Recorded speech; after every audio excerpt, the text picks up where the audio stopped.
Student, আজকে ক্লাসে রয়েছে ক্লাস 7 এর হিস্ট্রি মুঘল সাম্রাজ্য এই চ্যাপ্টারটা থেকে কিছু question, short question, one liner, এসে কিউ। নেক্সট ভিডিওতে ব্রড কোশ্চেনের কিছু আলোচনা করা হবে। তো দেখো ফার্স্ট কোশ্চেন কি আছে আজকে, উজবেক কাদের বলা হতো?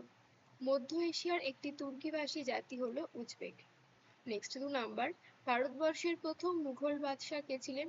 ভারতবর্ষের প্রথম মুঘল বাদশাহ ছিলেন বাবর। নেক্সট 3 নাম্বার, কত সালে তৈমুর লং ভারত আক্রমণ করেন? 1398 খ্রিস্টাব্দে তৈমুর লং ভারত আক্রমণ করেন। 4 নাম্বার প্রশ্ন, জাহাঙ্গীরের প্রকৃত নাম কি ছিল? জাহাঙ্গীরের প্রকৃত নাম ছিল সেলিম। 5 নাম্বার, প্রথম পানিপথের যুদ্ধ কবে কাদের মধ্যে হয়? 1526 খ্রিস্টাব্দে বাবর ও ইব্রাহিম লোদির মধ্যে পানিপথের প্রথম যুদ্ধ হয়। 6 নাম্বার প্রশ্ন, খানুয়ার যুদ্ধ কবে কাদের মধ্যে হয়? 1927টা কিন্তু হবে না, এটা 1527 হবে। প্রিন্টিং মিস্টেক হয়ে গেছে, সরি, লেখাটা ভুল হয়ে গেছে। 1527 খ্রিস্টাব্দে মেবারে রানা সংগ্রাম সিংহ এবং বাবরের মধ্যে খানুয়ার যুদ্ধ হয়। 1527 হবে, বারবার বললাম। 7 নাম্বার প্রশ্ন, বাবর কবে বাদশাহ উপাধি নেন? 1507 খ্রিস্টাব্দে বাবর বাদশাহ উপাধি নেন। বাদশাহ শব্দটি কোন ভাষার শব্দ? এটি একটি ফার্সি শব্দ। কবে কাদের মধ্যে জলদিরানি যুদ্ধ হয়? 1514 খ্রিস্টাব্দে তুরস্ক ও পারস্যের মধ্যে জলদিরানি যুদ্ধ হয়। 10 নম্বর প্রশ্ন, জামের যুদ্ধ কবে কাদের মধ্যে হয়? 1528 খ্রিস্টাব্দে সফাবি ও উজবেকদের মধ্যে জামের যুদ্ধ হয়। 11 নম্বর প্রশ্ন, ঘরঘরার যুদ্ধ কবে কাদের মধ্যে হয়? 1529 সালে আফগান ও মুঘলদের মধ্যে ঘরঘরার যুদ্ধ হয়। 12 নম্বর প্রশ্ন, যারা এক মিনিট, সামরিক অভিজাত কাদের বলা হয়? যারা বংশগতভাবে যুদ্ধ পরিচালনা করতেন মুঘল আমলে তাদেরকে সামরিক অভিজাত বলা হতো। নেক্সট 13 নম্বর প্রশ্ন, চৌসার যুদ্ধ কবে কাদের মধ্যে হয়? 1539 খ্রিস্টাব্দে শেরশাহ এবং হুমায়ুনের মধ্যে চৌসার যুদ্ধ হয়। 14 নম্বর প্রশ্ন, কনৌজের যুদ্ধ কবে কাদের মধ্যে হয়? 1540 খ্রিস্টাব্দে শেরশাহ এবং হুমায়ুনের মধ্যে কনৌজ বা বিলব গ্রামে যুদ্ধ হয়। 15 নম্বর প্রশ্ন, পাট্টা ও কবুলিয়ত কি? শেরশাহ প্রবর্তিত রাজস্ব ব্যবস্থায় জমির ওপর কৃষকের অধিকার মেনে নিয়ে কৃষক যে পরিমাণ রাজস্ব দেবে তা লিখে কৃষককে যে দলিল দেওয়া হতো তা পাট্টা নামে পরিচিত ছিল, এবং তার পরিবর্তে কৃষক রাজস্ব দেওয়ার কথা কবুল করে রাষ্ট্রকে যে দলিল দিত তা কবুলিয়ত নামে পরিচিত ছিল। তো পাট্টা কোনটা? যেটা কৃষককে দেওয়া হতো, আর কবুলিয়ত হচ্ছে যেটা যে কবুল করে যেই দলিলটা কৃষক রাষ্ট্রকে জমা দিত তা কবুলিয়ত নামে পরিচিত ছিল। 16 নম্বর প্রশ্ন, দাগ ও হুলিয়া কি? দাগ ও হুলিয়া কি? সেনাবাহিনীতে জালিয়াতি বন্ধ করার জন্য ঘোড়ার শরীরে চিহ্নিতকরণ করা হতো। এই প্রথাই দাগ নামে পরিচিত ছিল এবং সমস্ত সেনাদের বিবরণ সরকারি খাতায় তুলে রাখা হতো, যা হুলিয়া নামে পরিচিত ছিল। 17 নম্বর প্রশ্ন, পানিপথের দ্বিতীয় যুদ্ধ কবে কাদের মধ্যে হয়? 1556 খ্রিস্টাব্দে আকবর এবং হিমুর মধ্যে পানিপথের দ্বিতীয় যুদ্ধ হয়।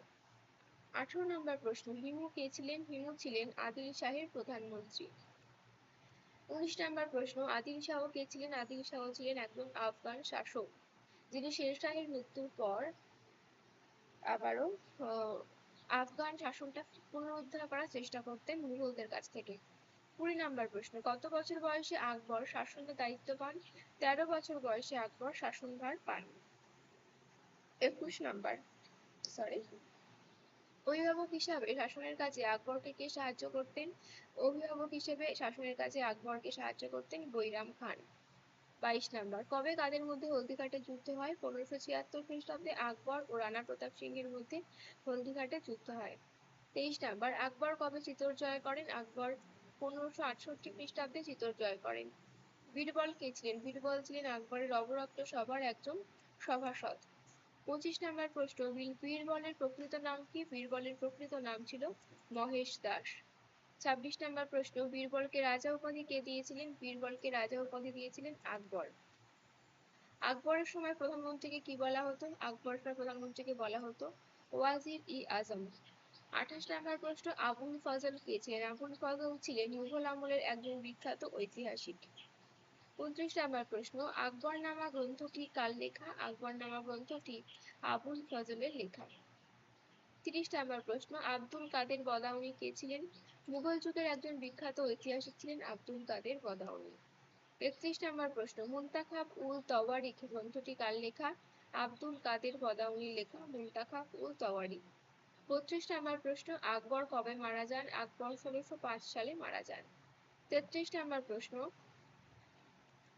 ১২ ভূঁইয়া নামে কারা পরিচিত ছিলেন? জাহাঙ্গীরের সময় বাংলার স্থানীয় হিন্দু জমিদার ও আফগানরা মুঘলদের বিরুদ্ধে বারবার বিদ্রোহ করেছিল। এই বিদ্রোহীরাই একসাথে ১২ ভূঁইয়া নামে পরিচিত।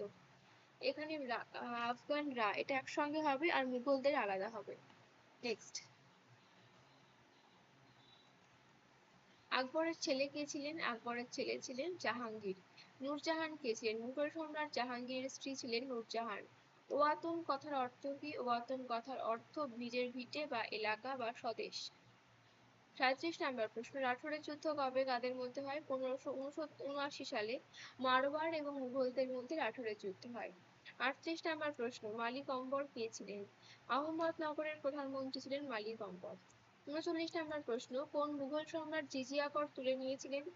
আকবর জিজিয়া কর তুলে নিয়েছিলেন। ৪০ নম্বর প্রশ্ন, কোন মুঘল সম্রাট জিজিয়া কর পুনরায় আরোপ করেছিলেন? সম্রাট ঔরঙ্গজেব জিজিয়া কর পুনরায় আরোপ করেছিলেন। ৪১ নম্বর প্রশ্ন, মারওয়ারের রাজধানী কোনটি? মারওয়ারের রাজধানী যোধপুর। ৪২ নম্বর প্রশ্ন, কত সালে আহমেদনগর মুঘলদের দখলে আসে? ১৬৩৬ খ্রিস্টাব্দে আহমেদনগর মুঘলদের দখলে আসে। ৪৩ নম্বর প্রশ্ন, আমির কাদের বলা হতো? মুঘল আমলে উচ্চপদস্থ মনসবদারদের আমির বলা হতো। ৪৪ নম্বর প্রশ্ন, মনসবদার কাদের বলা হতো? আকবরের শাসন ব্যবস্থায় প্রশাসনিক পদাধিকারীদের মনসবদার বলা হতো। নেক্সট, ৪৫ নম্বর, আকবরের রাজস্ব মন্ত্রী কে ছিলেন? আকবরের রাজস্ব মন্ত্রী ছিলেন টোটরমল। ৪৬ নম্বর প্রশ্ন, কে কবে দহশালা বন্দোবস্ত চালু করেন? ১৫৮০ খ্রিস্টাব্দে আকবর দহশালা বন্দোবস্ত চালু করেন। ৪৭ নম্বর প্রশ্ন, জাপ্তি প্রথা কি? জমি জরিপের ভিত্তিতে রাজস্ব নির্ধারণ করার পদ্ধতিকে জাপ্তি প্রথা বলা হয়। ৪৮ নম্বর প্রশ্ন, জাপ্তি কথার অর্থ কি? জাপ্তি কথার অর্থ নির্ধারণ। ৪৯ নম্বর প্রশ্ন, কররি কাদের বলা হতো? কানুনগোদের তথ্য মিলিয়ে দিত যেসব কর্মচারী তাদের কররি বলা হতো। ৫০ নম্বর প্রশ্ন, কানুনগোদের কাজ কি ছিল? প্রত্যেক এলাকার উৎপাদন, এখানে কমা হবে, বাজারে শস্যের মূল্য ইত্যাদি নানা রকম তথ্য সরকারকে দেওয়াই ছিল কানুনগোদের মূল কাজ। ঠিক আছে, এই ৫০টা প্রশ্নই আজকে থাকবে। আর নিচে যে ব্রড কোশ্চেনগুলো তোমরা দেখছো, এই যে মনসবদারি ব্যবস্থা, জায়গিরদারি ব্যবস্থা, এগুলো টিকা আকারে পড়তে হবে। দাক্ষিণাত্য শতক, মুঘলদের রাজকূটনীতি, দিনী ইলাহি এবং স্থূলিফুল, এগুলো নিচে তোমাদের ভিডিওতে আমি আপলোড করে দেবো। তো আজ এই পর্যন্ত, দেখা হচ্ছে নেক্সট ভিডিওতে। টাটা। ভালো লাগলে অবশ্যই লাইক, শেয়ার এবং সাবস্ক্রাইব করো।